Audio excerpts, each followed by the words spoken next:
Halo, perkenalkan nama saya Clarissa Serena Elargo dari kelas E Bank dan Lembaga Keuangan lainnya.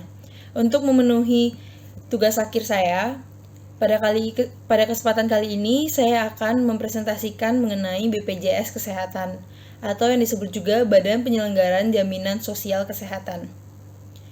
Yang pertama-tama ada yaitu pengertian BPJS.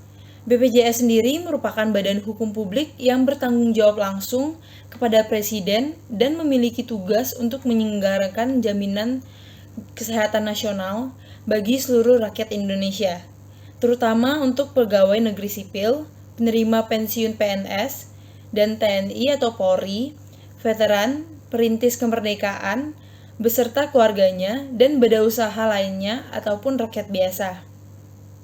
BPJS Kesehatan merupakan penyelenggara program jaminan sosial di bidang kesehatan yang merupakan salah satu dari 5 program dalam Sistem Jaminan Sosial Nasional atau SJSN, yaitu jaminan kesehatan, jaminan kecelakaan kerja, jaminan hari tua, jaminan pensiun, jaminan kematian, sebagaimana tercantum dalam Undang-Undang Nomor 40 Tahun 2004 tentang Sistem Jaminan Sosial Nasional.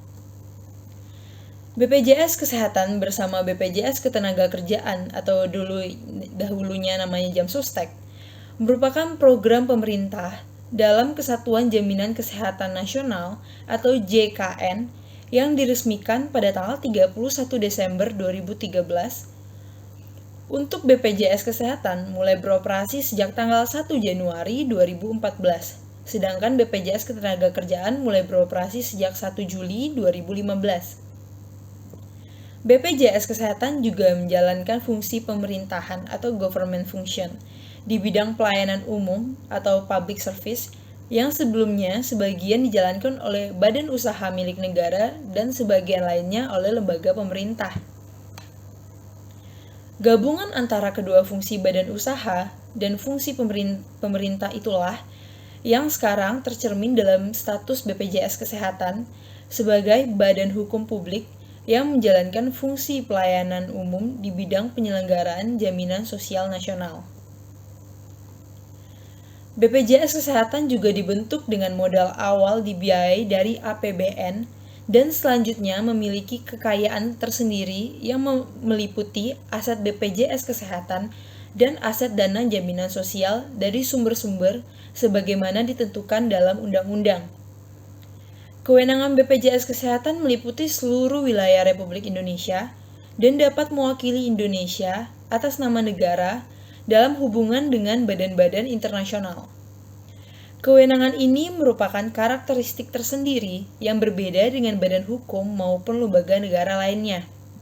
Maka dari itu, BPJS Kesehatan merupakan salah satu bentuk badan hukum milik negara atau BHMN, sehingga pelaksanaan tugasnya dipertanggungjawabkan kepada Presiden sebagai kepala pemerintah negara. BPJS Kesehatan sebelumnya akses atau asuransi kesehatan yang dikelola PT Akses Indonesia atau Persero, tetapi sesuai Undang-Undang Nomor 24 Tahun 2011 tentang BPJS. PT Akses Indonesia berubah menjadi BPJS Ketenagakesehatan sejak tanggal 1 Januari 2014. Yang berikutnya adalah sejarah BPJS Kesehatan. Jaminan pemeliharaan kesehatan di Indonesia sudah berlangsung sejak zaman kolonial Belanda. Pelayanan kesehatan dilanjutkan setelah zaman kemerdekaan Indonesia, setelah mendapat pengakuan kedaulatan oleh pemerintah Belanda. Pemerintah Indonesia melanjutkan kebutuhan pelayanan kesehatan bagi masyarakat, khususnya bagi pegawai negeri sipil atau kita sebut PNS, beserta keluarganya. Menteri Kesehatan Profesor G.A. Siwabesi periode tahun 1966 sampai 1978 mengajukan sebuah gagasan untuk penyelenggaraan program asuransi kesehatan, karena program ini mulai diberlakukan di sejumlah negara maju. Programnya berkembang dengan pesat. Pada saat penerapan program asuransi kesehatan, penerimaan manfaat dari program ini masih terbatas bagi PNS beserta anggota keluarganya. Namun, Profesor Siwabesi sudah yakin, kelak suatu saat program asuransi kesehatan bisa dinikmati seluruh masyarakat Indonesia ini demi terjaminnya pelayanan kesehatan. Sejarah BPJS mencakup 4 periode. Yang pertama itu tahun 1968. Tahun 1968, pemerintah Indonesia menerbitkan Peraturan Menteri Kesehatan atau PMK nomor 1 tahun 1968 dengan membentuk Badan Penyelenggaraan Dana Pemeliharaan Kesehatan atau BMDPK. Badan ini mengatur pemeliharaan kesehatan bagi pegawai negeri sipil atau PNS dan penerima pensiun serta keluarganya. Yang kedua itu tahun 1989. Tahun 1989, pemerintah menerbitkan Peraturan Pemerintah Nomor 22 dan 23 tahun 1989. BPDPK berubah status dari sebuah badan di lingkungan Departemen Kesehatan menjadi BUMN, yaitu Perum Husada Bakti atau PHB. Tugas PHB adalah melayani jaminan kesehatan bagi PNS, pensiunan, PNS, veteran, perintis kemerdekaan, dan anggota keluarganya. Yang ketiga, pada tahun 1992, PHB berubah status menjadi PT Akses atau Persero. Melalui Peraturan Pemerintah Nomor 6 Tahun 1992, PT Akses Persero mulai menjangkau karyawan BUMN melalui program akses komersial. Pada Januari 2005, PT Akses atau Persero dipercaya pemerintah untuk melaksanakan program jaminan kesehatan bagi masyarakat miskin atau PJKMM. Program ini kemudian dikenal menjadi program Akseskin dengan sasaran peserta masyarakat miskin dan tidak mampu sebanyak 60 juta jiwa. Pemerintah pusat menanggung biaya iuran. PT Akses atau Persero juga menciptakan program jaminan kesehatan masyarakat umum atau PJKMU yang ditujukan bagi masyarakat yang belum dilayani oleh Jamkesmas, akses sosial maupun asuransi swasta. PJKMU adalah jaminan kesehatan daerah atau Jamkesda dengan pengelolaan diserahkan kepada PT Akses atau Persero. Pada periode tersebut tercatat sebanyak 6,4 juta jiwa yang berasal dari 200 kabupaten atau kota telah menjadi peserta PJKMU. Yang terakhir pada tahun 2014. Pada tanggal 1 Januari 2014, BPJS Kesehatan mulai resmi beroperasi. Hal ini berawal pada tahun 2004 saat pemerintah mengeluarkan Undang-Undang Nomor 40 Tahun 2004 tentang Sistem Jaminan Sosial Nasional atau SJSN. Pada tahun 2011, pemerintah menetapkan Undang-Undang Nomor 24 Tahun 2011 tentang Badan Penyelenggaraan Jaminan Sosial atau BPJS, serta menunjuk PT Akses atau Persero sebagai penyelenggara program jaminan sosial di bidang kesehatan. Sehingga PT Akses atau Persero berubah menjadi BPJS Kesehatan. Yang berikutnya yaitu visi misi BPJS Kesehatan. Yang pertama adalah meningkatkan kualitas layanan yang berkeadilan. Yang kedua yaitu memperluas kepesertaan JKN KIS mencakup seluruh penduduk Indonesia. Yang ketiga yaitu menjaga kesinambungan program JKN KIS.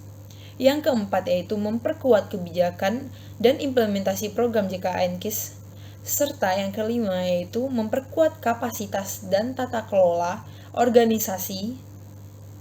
Visi dan misi 2016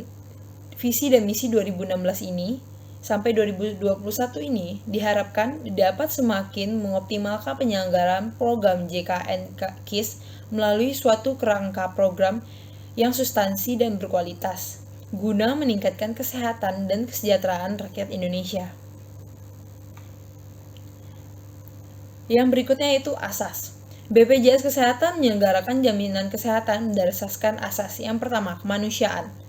Asas kemanusiaan adalah asas yang terkait dengan penghargaan terhadap martabat manusia. Yang kedua yaitu manfaat. Asas manfaat ini adalah asas yang bersifat operasional, menggambarkan pengelolaan yang efektif dan efisien. Yang ketiga yaitu keadilan sosial bagi seluruh rakyat. Asas keadilan sosial bagi seluruh rakyat Indonesia adalah asas yang bersifat ideal. Yang berikutnya yaitu tujuan dari BPJS. Tujuannya itu mewujudkan terselenggara pemberian jaminan kesehatan yang layak bagi setiap peserta dan atau anggota keluarganya sebagai pemenuh kebutuhan dasar hidup penduduk Indonesia atau dalam Undang-Undang Nomor 24 Tahun 2011 Pasal 3. Landasan hukum BPJS sendiri adalah yaitu Undang-Undang Dasar 1945, Undang-Undang Nomor 40 Tahun 2004 tentang Sistem Jaminan Sosial Nasional, serta Undang-Undang Nomor 24 Tahun 2014 tentang Badan Penyelenggaraan Jaminan Sosial. Prinsip BPJS.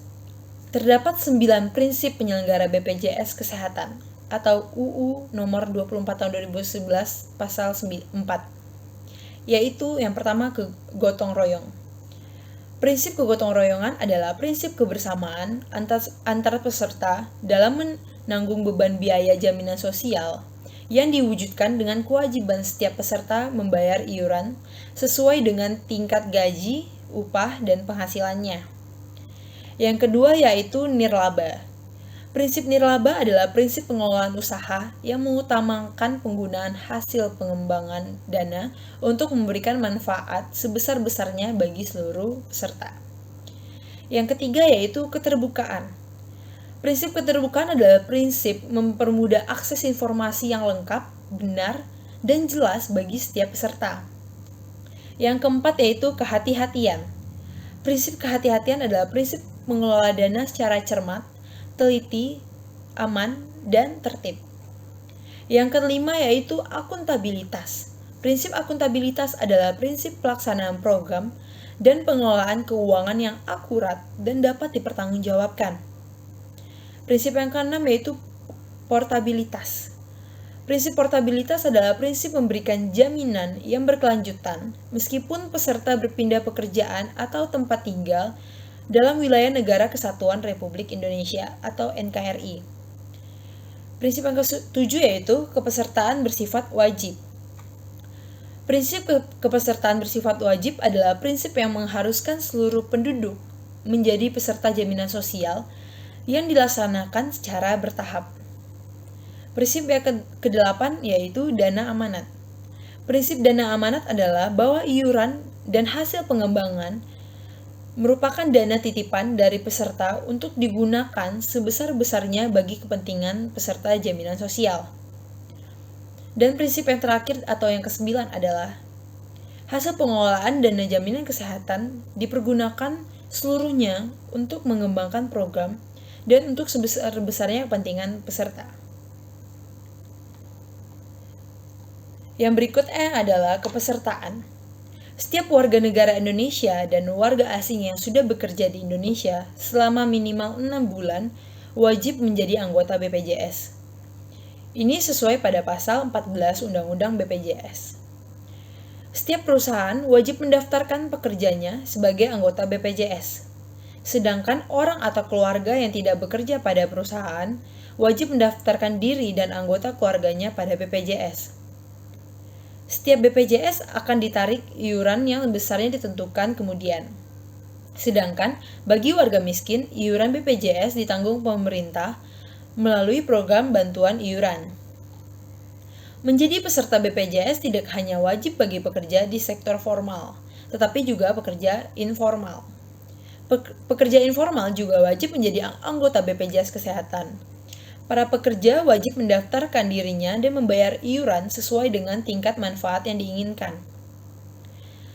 Jaminan kesehatan secara universal diharapkan bisa dimulai secara bertahap pada 2014 dan pada 2019.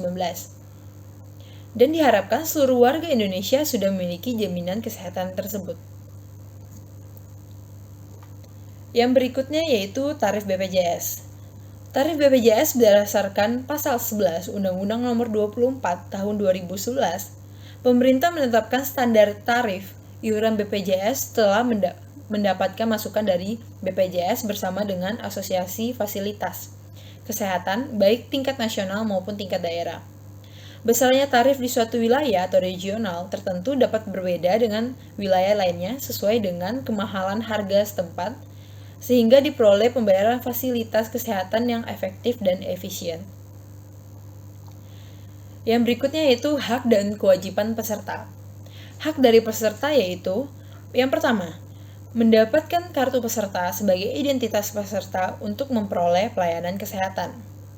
Yang kedua yaitu memperoleh manfaat dan informasi tentang hak dan kewajiban serta prosedur pelayanan kesehatan sesuai dengan ketentuan yang berlaku. Yang ketiga yaitu mendapatkan pelayanan kesehatan di fasilitas kesehatan yang bekerja dengan BPJS Kesehatan. Dan yang terakhir yaitu menyampaikan keluhan atau pengaduan, kritik, dan saran secara lisan atau tertulis kepada BPJS Kesehatan. Kewajiban peserta. Yang pertama yaitu mendaftarkan dirinya dan anggota keluarganya sebagai peserta BPJS Kesehatan. Yang kedua yaitu membayar iuran. Yang ketiga yaitu memberikan data dirinya dan anggota keluarganya secara lengkap dan benar. Yang keempat yaitu melaporkan perubahan data dirinya dan anggota keluarganya, antara lain perubahan golongan, pangkat, atau besaran gaji, pernikahan, perceraian, kematian, pindah alamat, dan pindah fasilitas kesehatan tingkat pertama. Yang berikutnya yaitu menjaga kartu peserta agar tidak rusak, hilang, atau dimanfaatkan oleh orang yang tidak berhak.